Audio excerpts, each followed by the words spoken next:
The 1,000-year reign of the Lord God Almighty and His Son.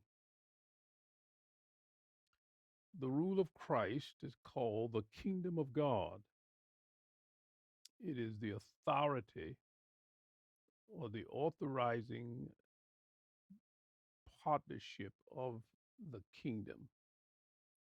And as we are taking a look at the New Testament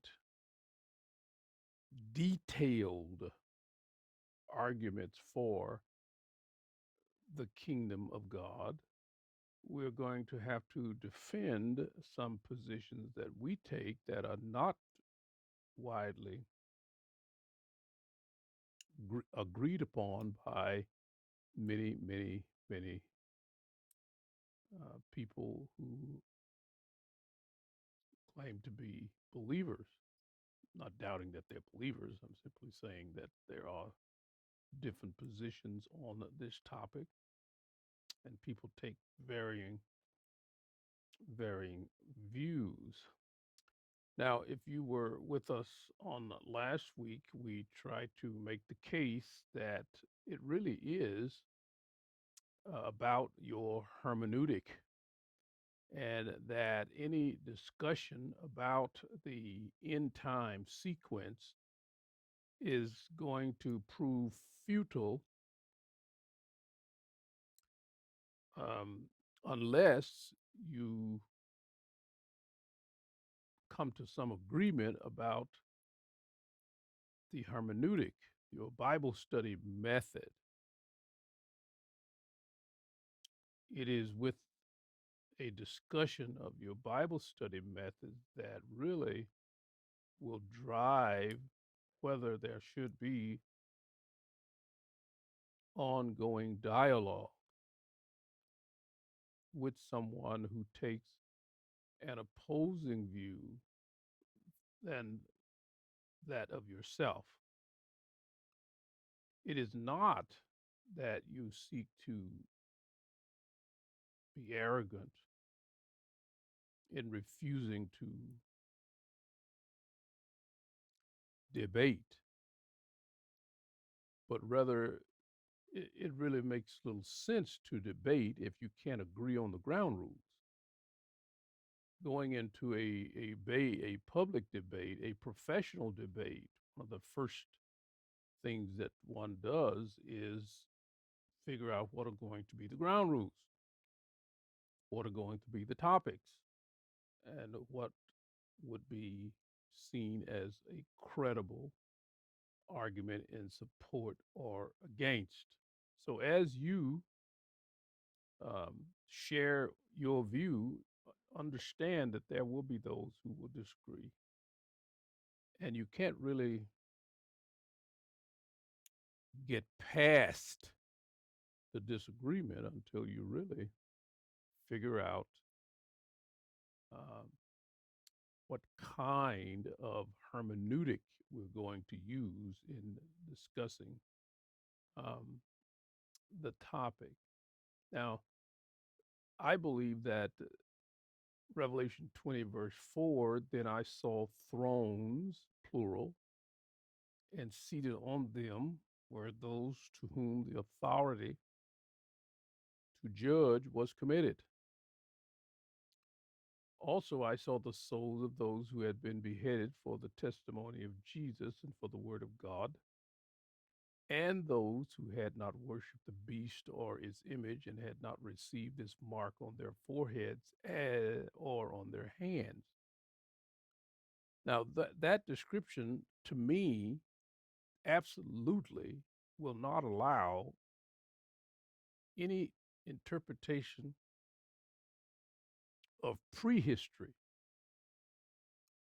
The beast must be must have been on earth, and a number of Christians refused his mark, which resulted in their death.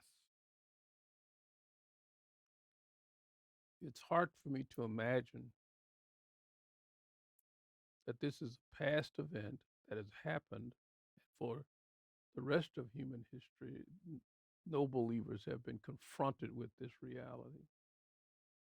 And I can say that for 1900 years, no believer has been confronted with the choice of taking a mark and worshiping the beast or his image, with the consequence that if they refuse, they were put to death. It is these that are described as coming to life to rule with Christ for 1,000 years.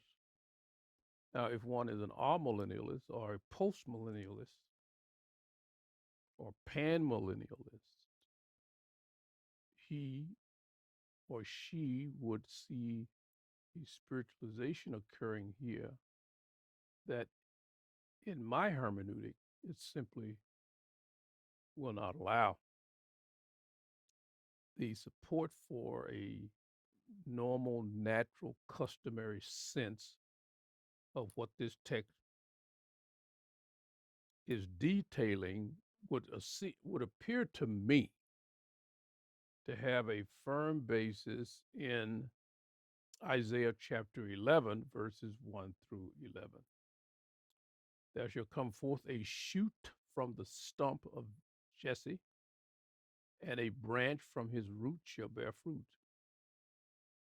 Now, most would gladly see this as fulfilled in Jesus.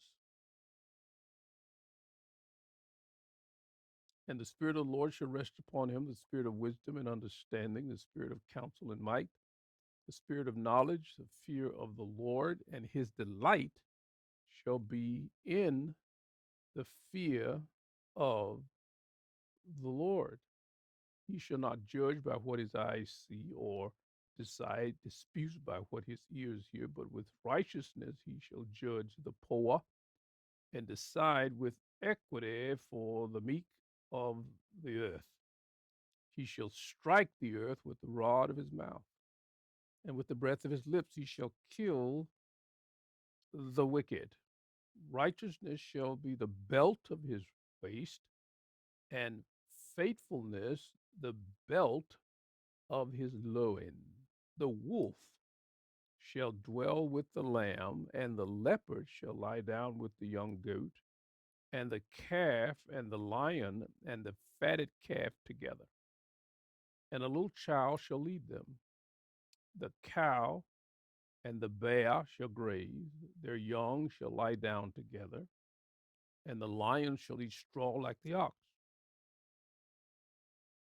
The nursing child shall play over the hole of the cobra, and the weaned child shall put his hand on the adder's den. They shall not hurt or destroy in all my holy mountain. For the earth shall be full of the knowledge of the Lord as the waters cover the sea.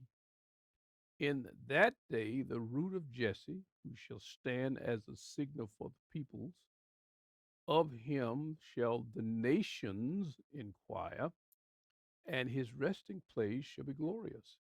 In that day, the Lord will extend his hand yet a second time to recover the remnant that remains of his people from Assyria, from Egypt, from Pathros, from Cush, from Elam, from Shinar, from Hamath, and from the coastlands of the sea. It would seem to me that this passage demands an earthly and not merely a spiritual kingdom.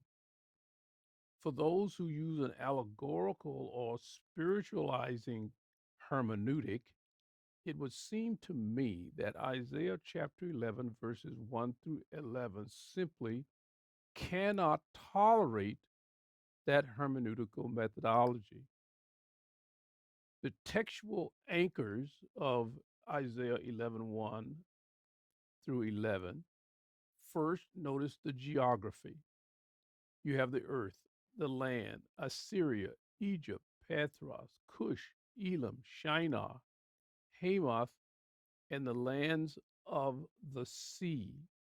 Those geographical identities were historically known, well known, and certainly had reality in close contact or close proximity to Israel. Now, to say that those have become a spiritual representation of the nations seems to me to really be stepping outside the bounds of good Bible interpretation.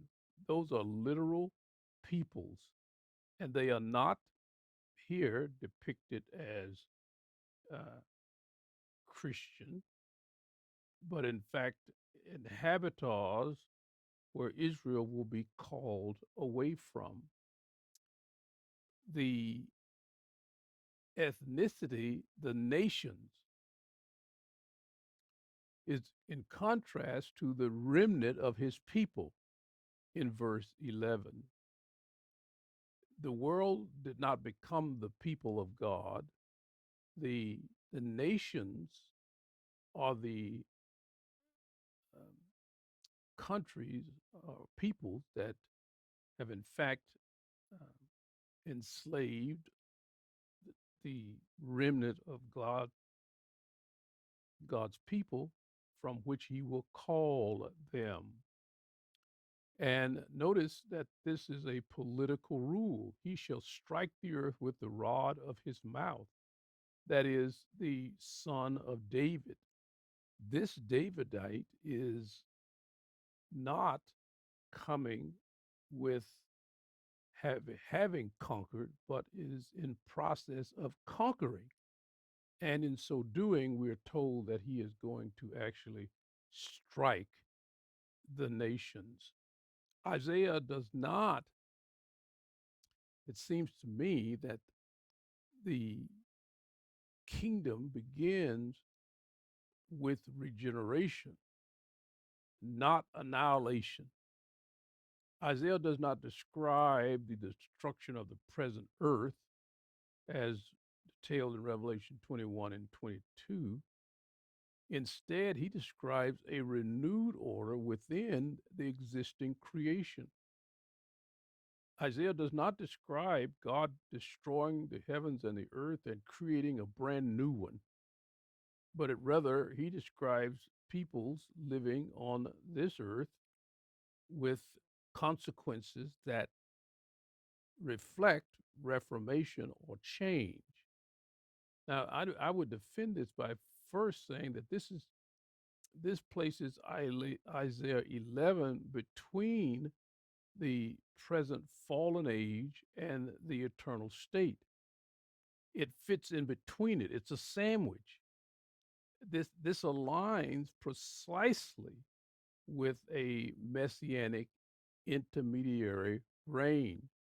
In other words, a kingdom of 1,000 years, now we know the duration, a kingdom between the present fallen age, characterized by Satan's continual harassment of God's people, and the eternal state when Satan will no longer be a harasser of the people of God. It seems that in between them is a intermediate state or reign or kingdom, and we know that to be the messianic kingdom or the rule of Jesus Christ. It just seems to me that Isaiah 11 does not argue for annihilation. The reason this is important, and I think a valid argument, is that he clearly and he with clarity of language is setting out a contrast between what is and what will be when the Messiah, the reign of the King, actually does come. A third argument that I would advance is that creation is harmonized, not decreated. In verses 6 to 9 of Isaiah 11, he says, "The wolf shall dwell with the lamb." Now, there are several interpretive options for what this means. The wolf shall dwell with the lamb. It could be purely symbolical.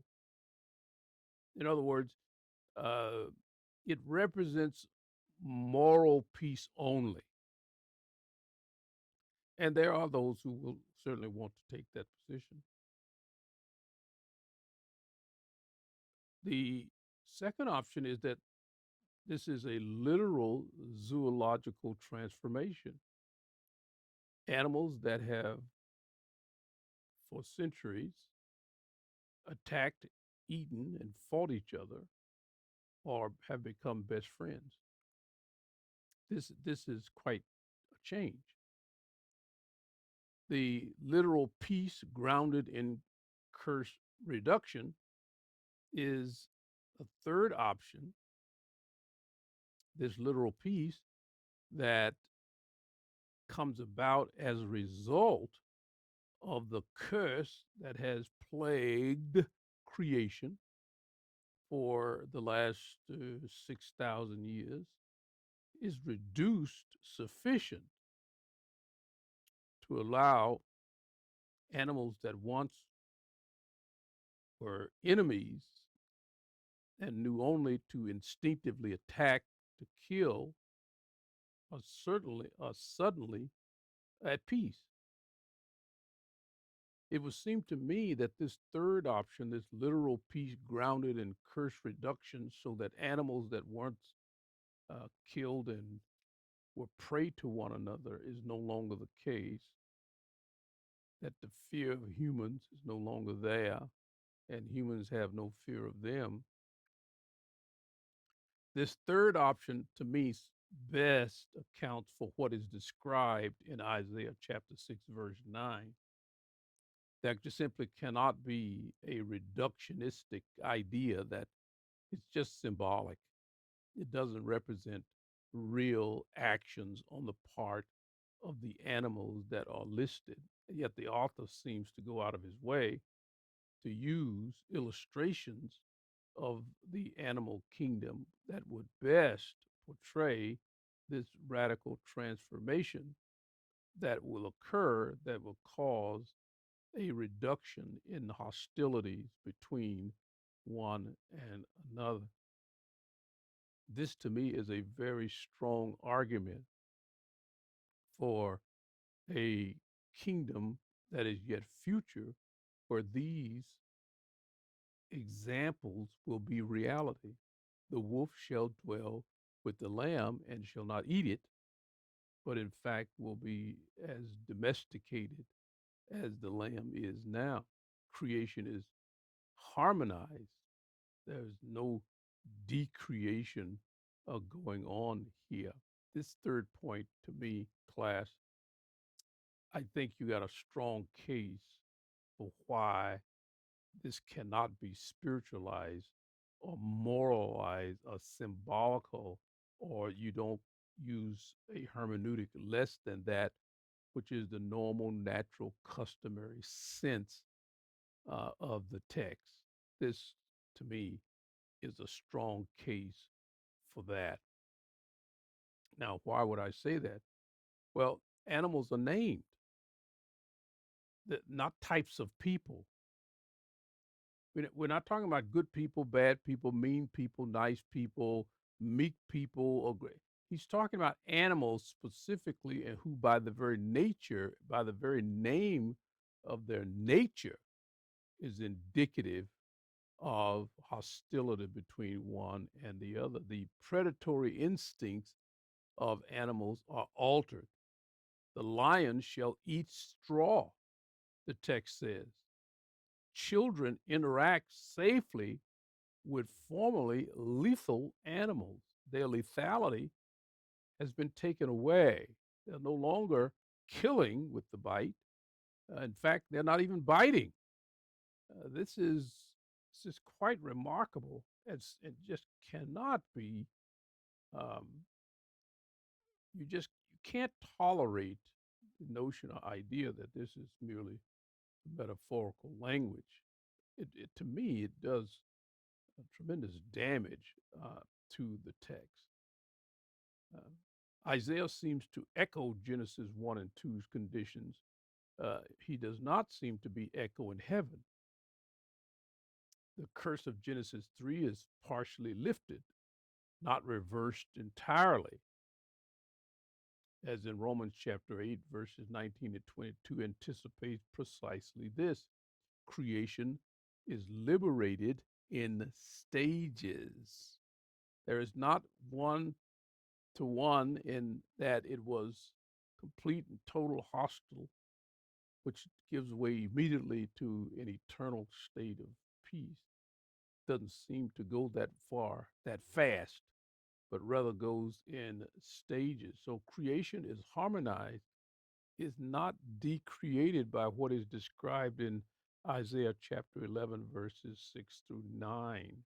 It just seems to me that in an argument for a non literal interpretation of Revelation 20, when compared to Isaiah 11, simply cannot tolerate without violent uh, destruction of the normal, natural, customary sense of the text. A fourth factor here is the knowledge of the Lord is universal,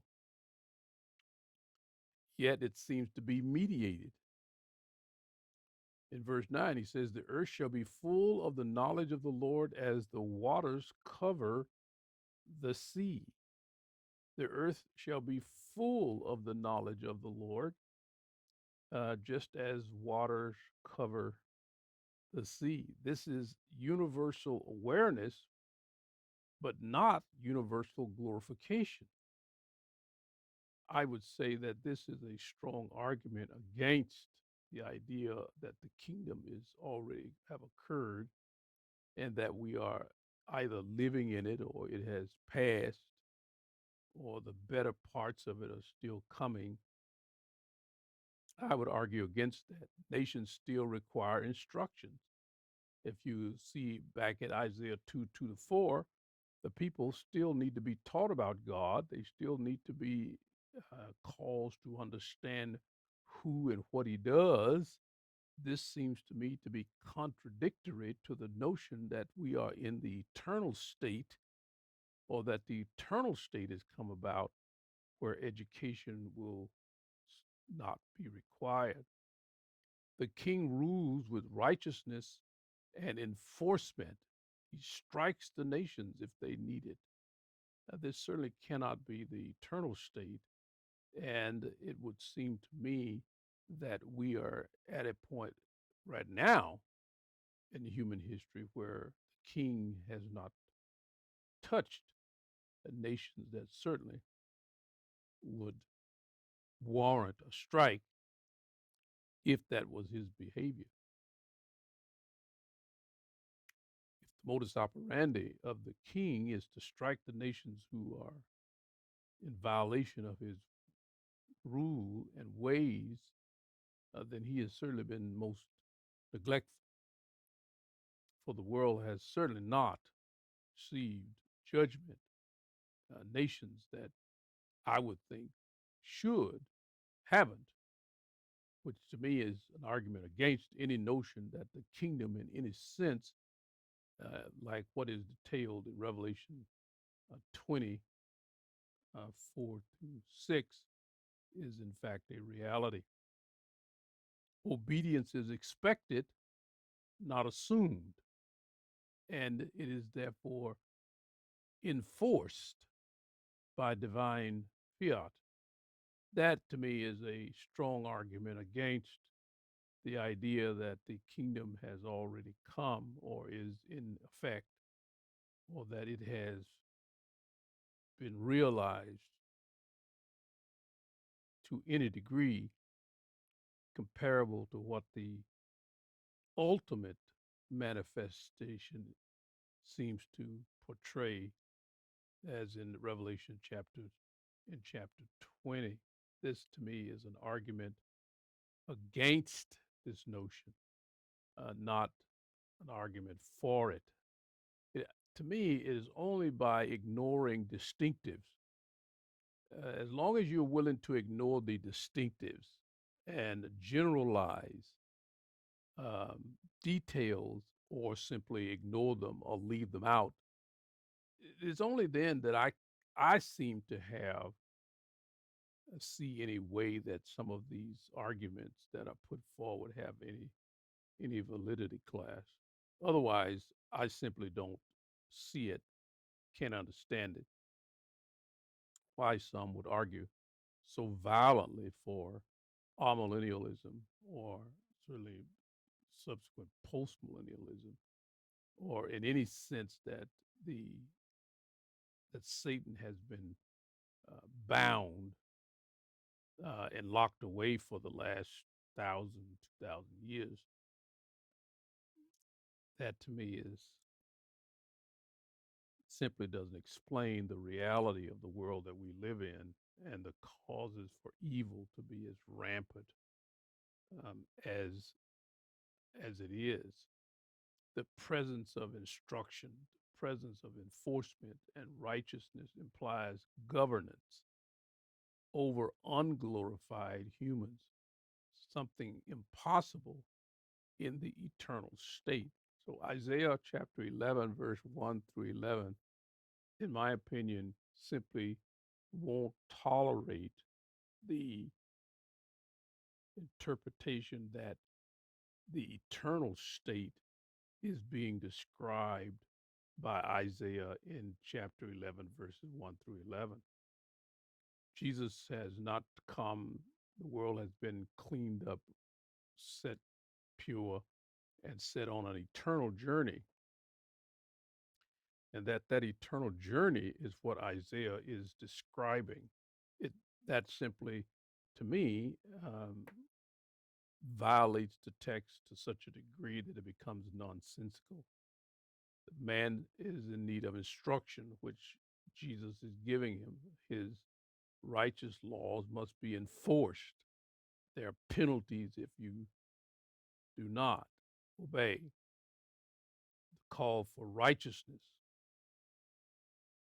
in behavior seems to me to absolutely demand that these are unglorified humans. And if they're unglorified, then we can't be in the eternal state. There has to be another period on the earth where the Son rules, but he rules over humans who are not yet glorified. And the only future prophetically declared possibility for it is a coming literal kingdom over which Jesus Christ will rule. Seems to me that nothing else will satisfy this text that respects the normal, natural, customary sense of the language that the author used in explaining his position. A fifth argument that I see in Isaiah 11, 1 to 11 is that Israel is central, is not absorbed. It doesn't cease to exist.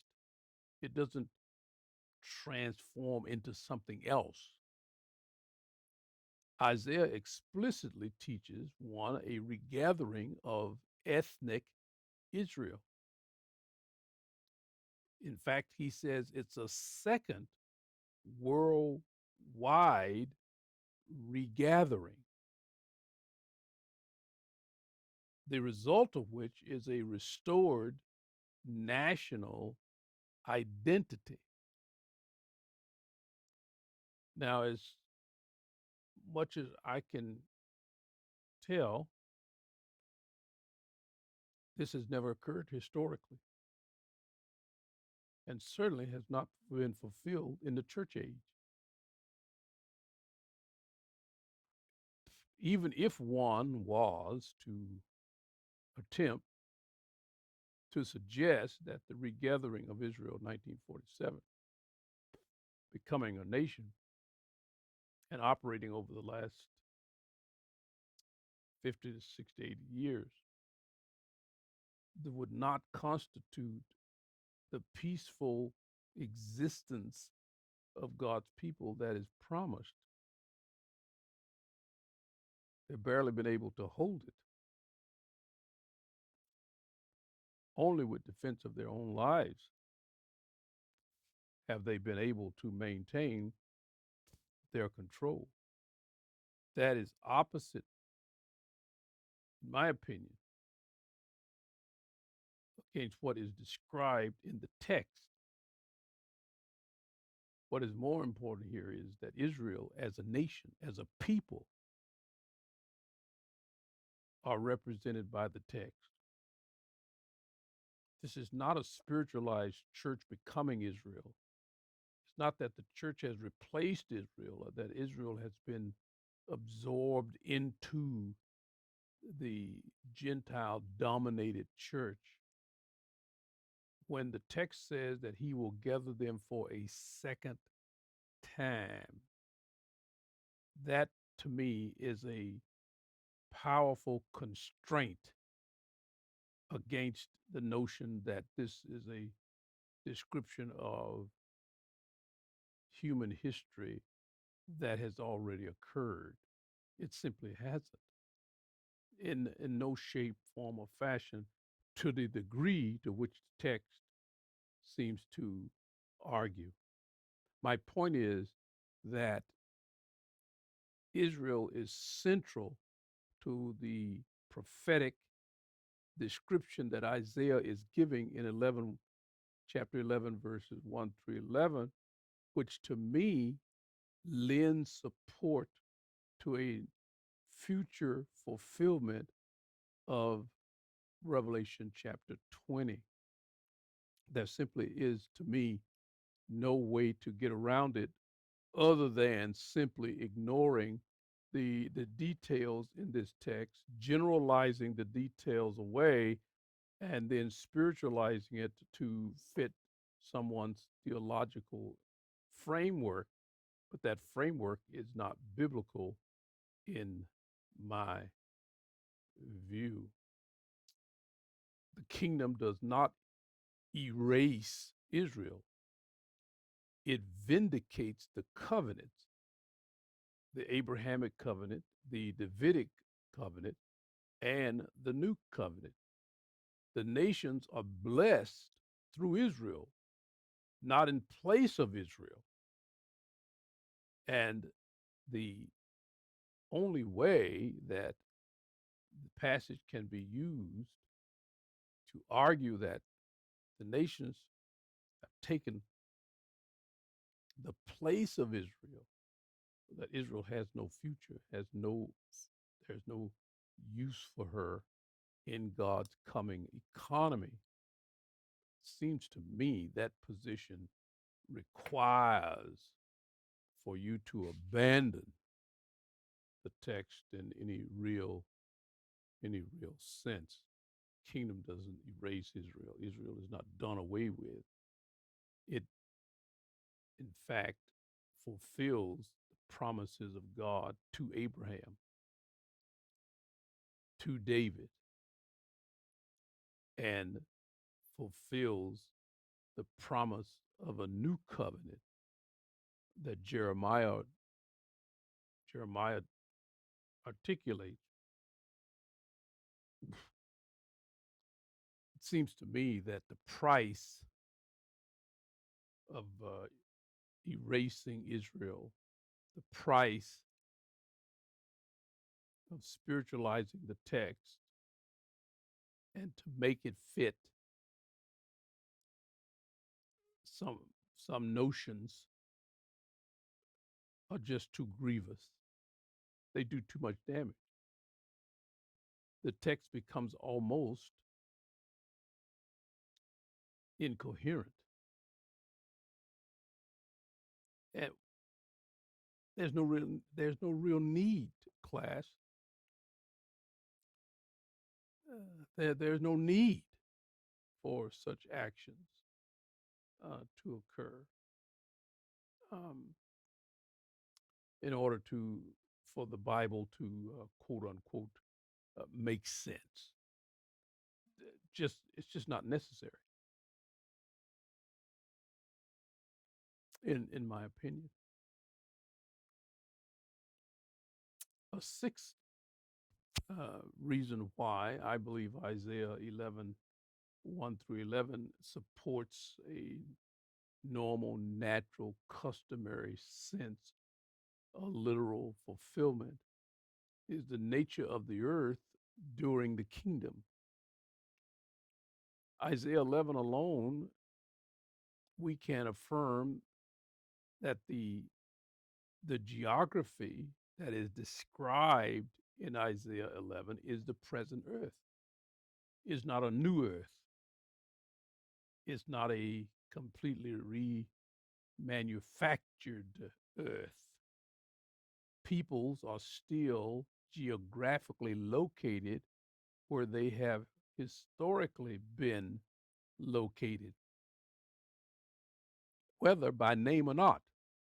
This is very important because, take for this example, the Assyrians.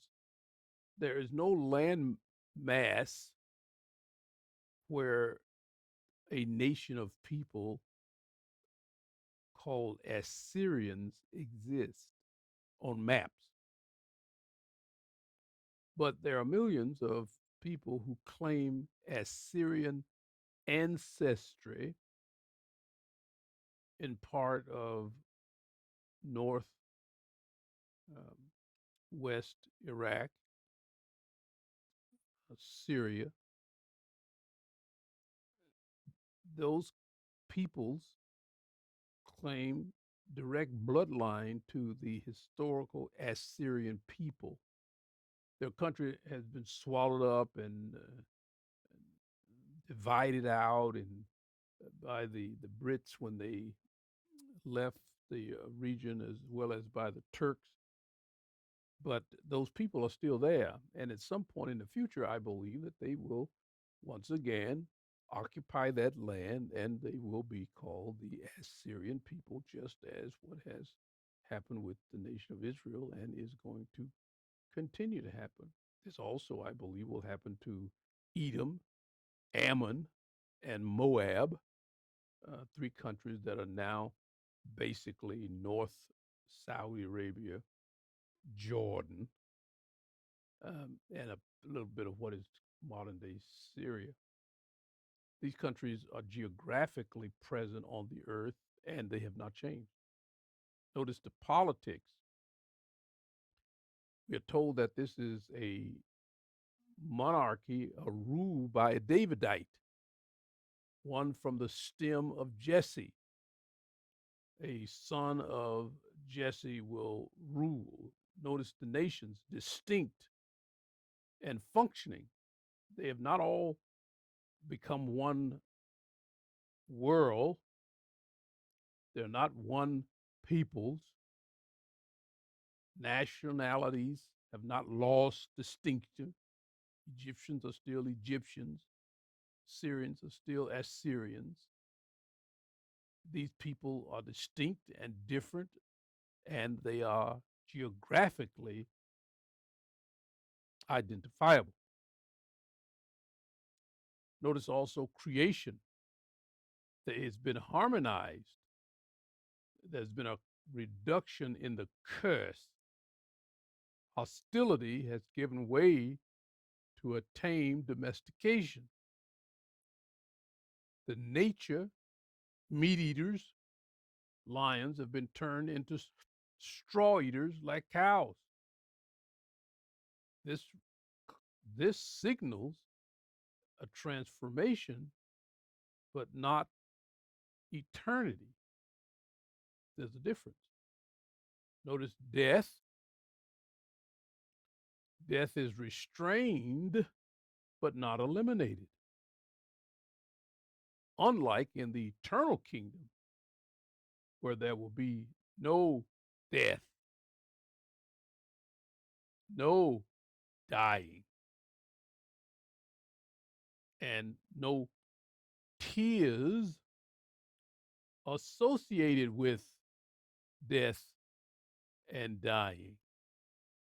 Just from Isaiah 11 alone, we can make the affirmation of what the intent is for the kingdom that must exist between the present world that we have and the eternal state, when in fact the geography, the politics, the nation's creation itself, and death will have a whole new phase. We can continue.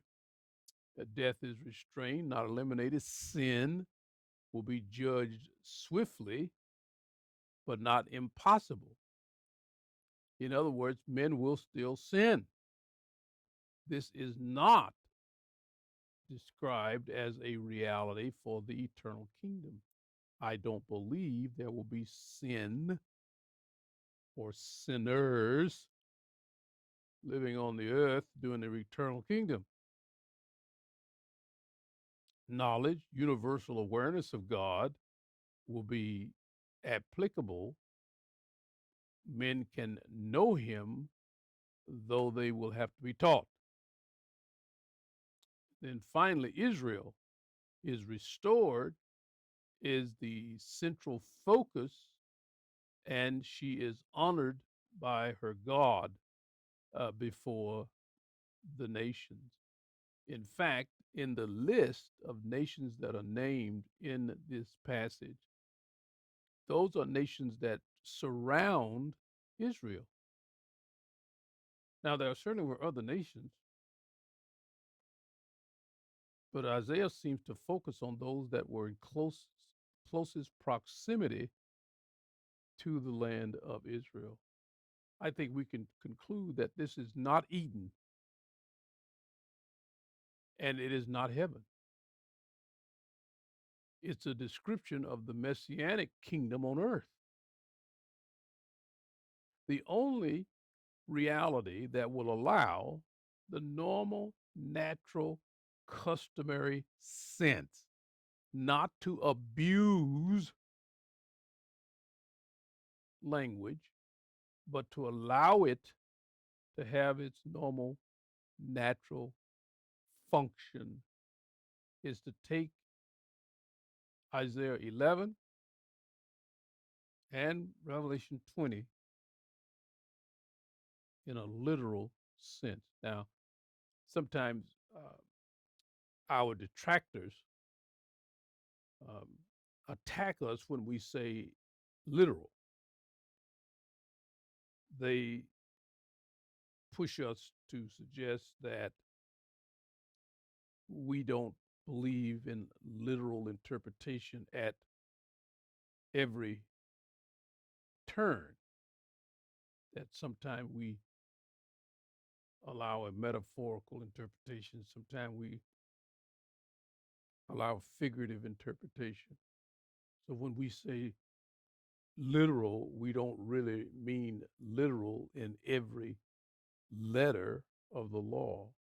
And though that's um, an attempt to split hairs in the sense that by literal we mean, which is why I don't say literal, I say normal, natural, customary sense.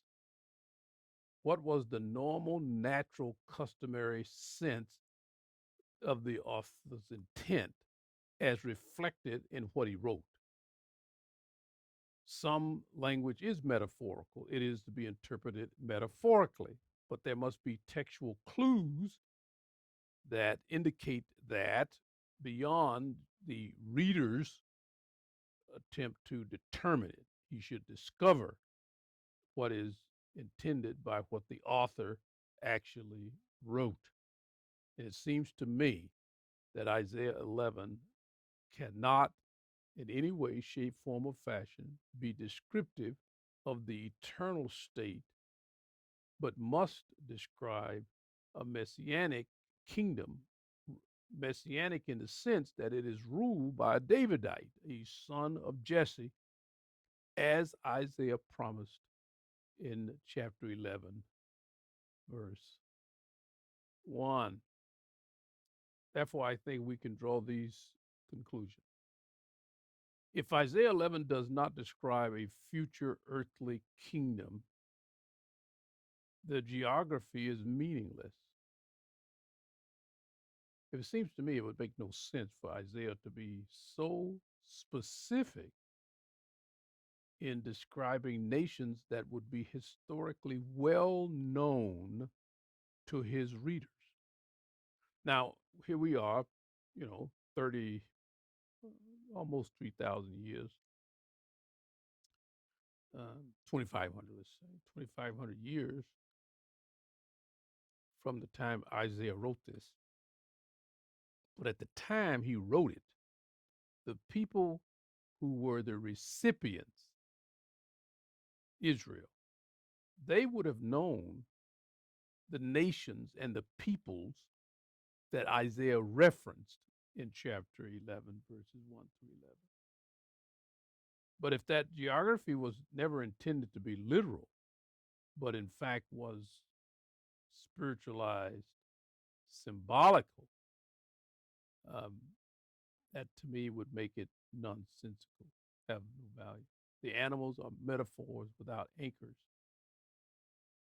If what does the lion represent?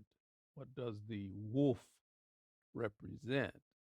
What does the cow, the adder, the snake that bites and kills with his venomous poison that children are allowed to play with, play around without fear?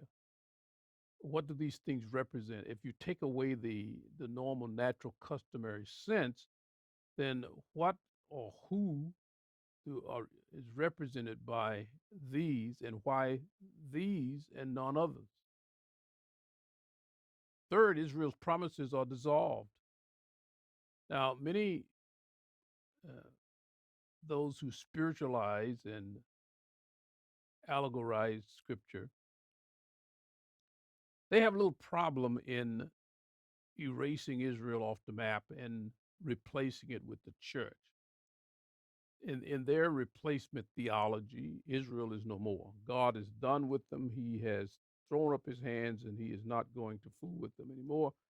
That all the prophecies and promises in the Old Testament are going to be fulfilled in the church. I've never really understood that, because to me, to take that position undermines everything that Jesus said to us, and to suggest that we have been more faithful in our deportment of God's commands than Israel was, to me, is laughable. The church, for 1,000 years, locked the gospel up in the Latin vault of Catholicism. And the world was deprived of the essential message of the death, burial, and resurrection of Jesus Christ for the forgiveness of sins.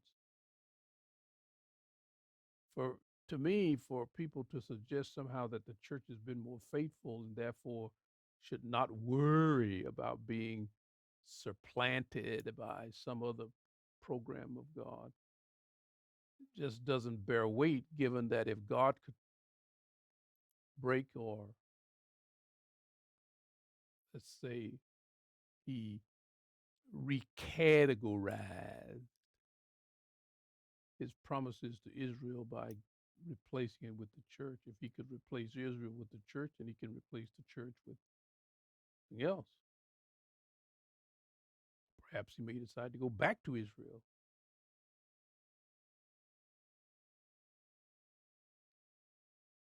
The dissolving of the promises to Israel is not a solution to me. It is not the best solution for how to deal with the text as it is presented. The Davidic throne is redefined out of existence.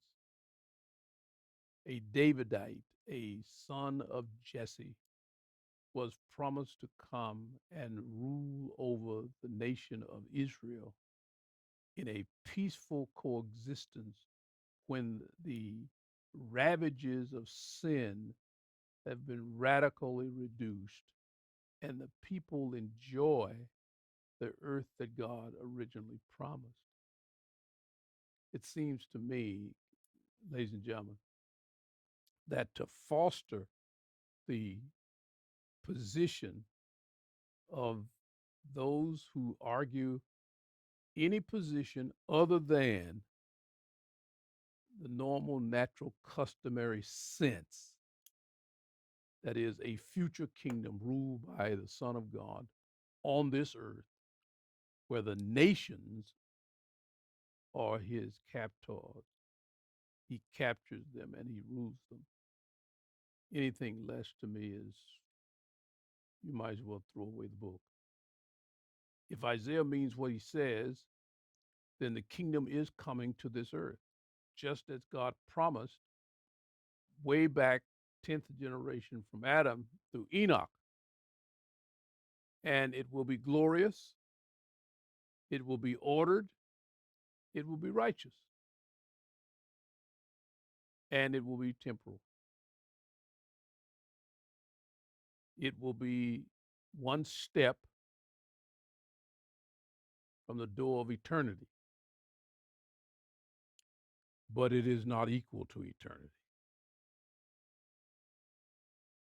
That to me seems to be the best um, utilization of what the text is saying.